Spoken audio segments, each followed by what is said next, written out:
We're joined now by Democratic Senator Michael Bennet of Colorado, who was appointed to the job in 2009, now is running for election to a full term. Thanks for being with us. Thanks for having me.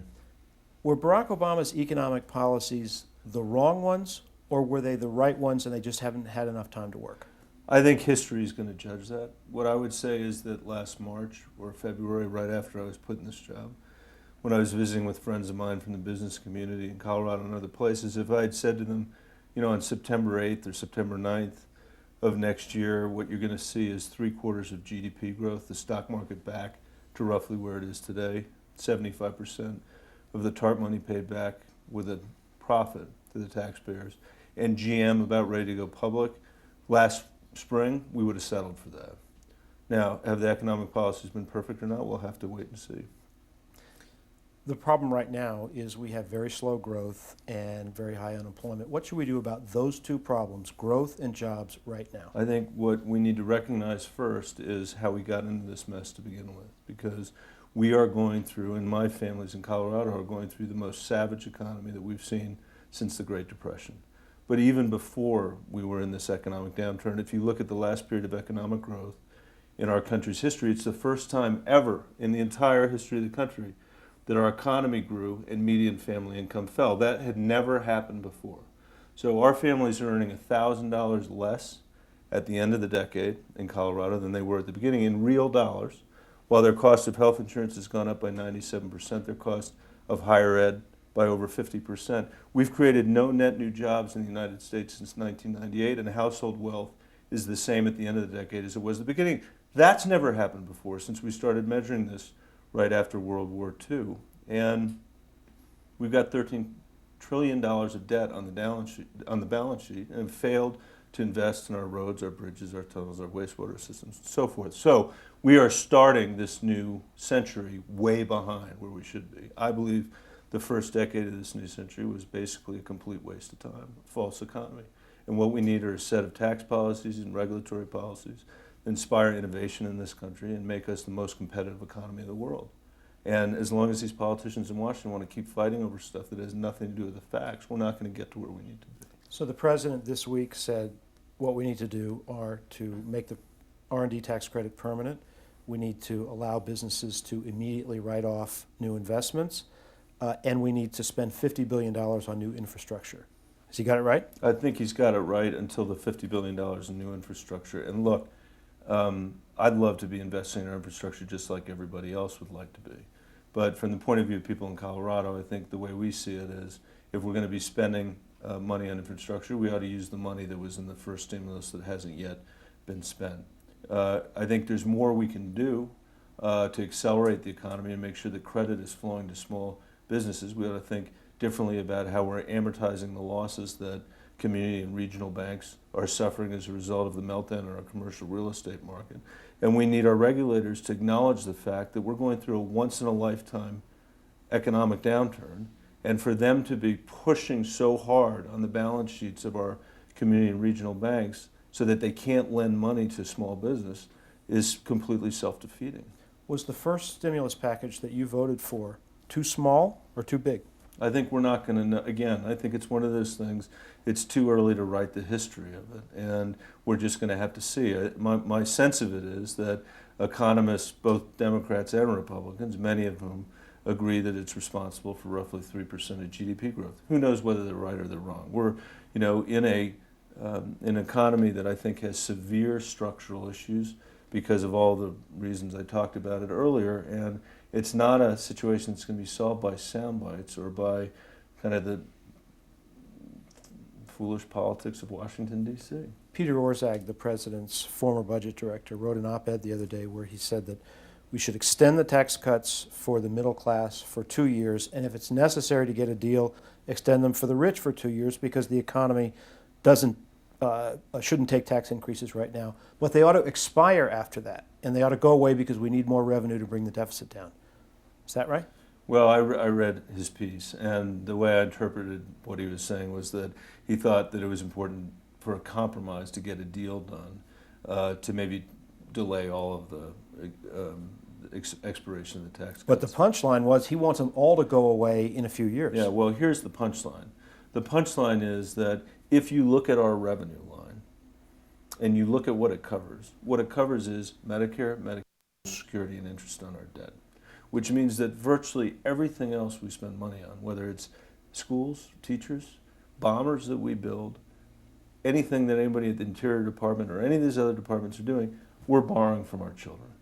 And I think what we have to do, and this is hard for Washington to do, is look at this comprehensively and say, how is it that we're going to establish some fiscal sanity going forward? Because the capital markets aren't going to put up with this much longer, and if they don't, our interest rates are going to spike, and this recession is going to seem modest compared to what's going to happen. So it sounds like you think Orszag is right, and that the tax cuts, because we need revenue to make the books balance, the tax cuts ought to go away in a couple of years. I think some of the tax cuts ought to go away, but I don't think the question's the right question, because we look at these things in isolation, right? Instead of understanding the burden, and it is a burden of taxes, as a comprehensive question that asks the question, are we rewarding folks for innovating in the United States? Are we rewarding them for creating jobs through our tax policy? Because if people are hiring people and they're paying people, they're paying more taxes in. To look at the Bush tax cuts, it's a perfect Washington case. In isolation from corporate taxes, in isolation from what we're doing with small business, makes no sense to me. And maybe this is because I've spent my entire life outside of politics. Maybe it's because I spent half my life turning around distressed companies. But it just does not make sense to me to look at your revenues in this siloed way, and also not to consider your expenses as well. Well, talking about systemic reform, your opponent, Ken Buck, says we might be better off to shift away from income taxes toward consumption taxes or sales taxes. Is he onto something? Some economists think that would be good for the economy. Yeah, I think his proposals here are just not what we need. It's not what Colorado wants. The idea that you would cut taxes on the wealthiest 2% of Americans, but effectively give the average Coloradan a 30% tax increase makes no sense to me. Where did he propose that? That's the math on the flat tax that he's proposed. The Buck also said that he is open to indexing the retirement age for Social Security. What would you be willing, as a Democrat who's serious about budget responsibility, what would you be willing to put on the table on Social Security? I actually think Social Security is the easiest of all of these issues to solve, and there are ways of changing the retirement age for people much younger than I am today. I'm 45. That would make the program sustainable into the future. I don't think we should change it for people that have retired or anywhere near retirement. But I think we ought to have a conversation about how we're going to do this going forward. So not a bad idea to entertain that for younger workers, Yeah, raising much the younger. retirement age. Yeah, much younger. What about the idea of Medicare? You've already put a bunch of savings on the table in healthcare reform, Right. in Medicare. What else are you willing to do on that regard? It was my biggest disappointment with the healthcare discussion was that we didn't do as much as we should have done on cost. Almost all of my amendments were related to cost. And the changes to Medicare that some of us were trying to make was moving us from a fee-for-service system closer to a reimbursement system based on outcomes, based on performance, which makes all the sense in the world. If you're interested in driving quality and if you're interested in saving money. So we need to go back to that. There's so much more we need to do. I'll give you an example. The hospital readmission rate in this country right now is 20%. 1 out of every 5 Medicare patients that's released from the hospital is readmitted within the first month that they're released. There are hospitals all over this country, from the Mayo Clinic to St. Mary's Hospital in Grand Junction, Colorado, that have a hospital readmission rate of less than 3% because they have a system of electronic medical records and because they've got a system in place that follows the patient from their emergency bed to the emergency room to their hospital bed, to their primary care physician, to their mental health provider. Today, Medicare doesn't reimburse. It actually does now because of an amendment that I wrote on the health care bill, but before that, Medicare doesn't reimburse anybody for that. And what my amendment said was simply, if you've got a system in place that's saving money and driving quality, you should be reimbursed for that. Rather than the old system which said, we're reimbursing you for the first visit, we're reimbursing you for the second visit, without regard to what you're doing in between. That makes no sense. A lot of conservatives say part of the answer for Medicare is to convert to the use of vouchers. Is that an answer? I don't think it's a realistic answer. I think that what we can do is figure out how to change this incentive structure to save costs. Look, this was all described as a Bolshevik takeover of the United States or government takeover of the United States. The reality is that before this health care bill passed, which, by the way, I'm the first to say is far from perfect, every single day in this country, thousands of people were being thrown off their private insurance. And if you look at the small businesses that were insuring people, it looks, it drops like a stone because it's completely unaffordable to small business and to individuals. And they were ending up in one of two places. If they were poor enough, they were ending up on Medicaid, a public plan. If they weren't poor enough, they were ending up in the emergency room getting uncompensated care that we, the taxpayer, we, the policyholder, are paying for. That is a government takeover of healthcare. It's just the most expensive and least intentional way you could possibly design it. And I think we now have an architecture in place that needs to be refined and needs to be improved, and we need to continue to drive the cost curve down, or we're going to bankrupt not just our small businesses and not just our families, but the country as well. A couple things before I let you go. It appears that you have not taken a stand on the Employee Free Choice Act. Why not? Actually, that's not right, but I'm happy to take Sure. to take it now. This is a bill that clearly is not going to come to the floor of the Senate. It's not going to pass the Senate.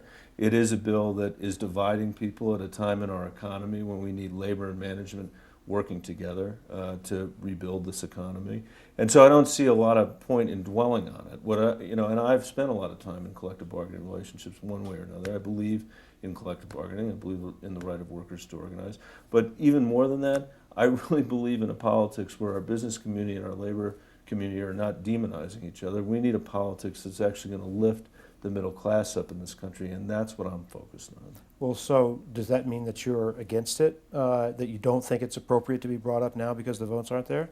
I think it will not be brought up. It has not been brought up, and I've been spending my time paying attention to our economy. Right, but you haven't said how you would vote on the bill if it were brought up. I haven't. I've said, I have issues with the way the bill is written. Otherwise, I would have been a co-sponsor of the bill, and I'm not a co-sponsor of the bill. But I think that it is a classic Washington issue that's meant to distract people from what we're really trying to work on. By the way, on both sides. I mean, we need our folks pulling together here in this economic catastrophe that we're in. On your side, a lot of Democrats have thought that after the health care bill was passed and the administration had a chance to explain it, it would grow in popularity with the American people. Polls don't seem to bear that out. Why do you think it hasn't happened? I think, and this is the perspective of somebody who bears some very serious scars from being involved in school reform efforts at the local level.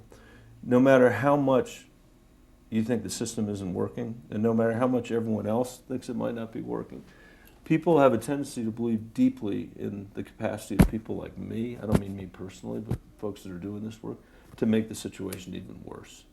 And I saw that in school reform, and I saw that in the health care bill. People said, you know what, Michael, I hate the system as it is right now, but I think you guys are going to make it even worse. We need a more elevated standard than that, I think, for us to be able to achieve on behalf of our working families and our kids and our grandkids. I think we've done a lousy job explaining what's in the bill. Where did that depth of cynicism come from?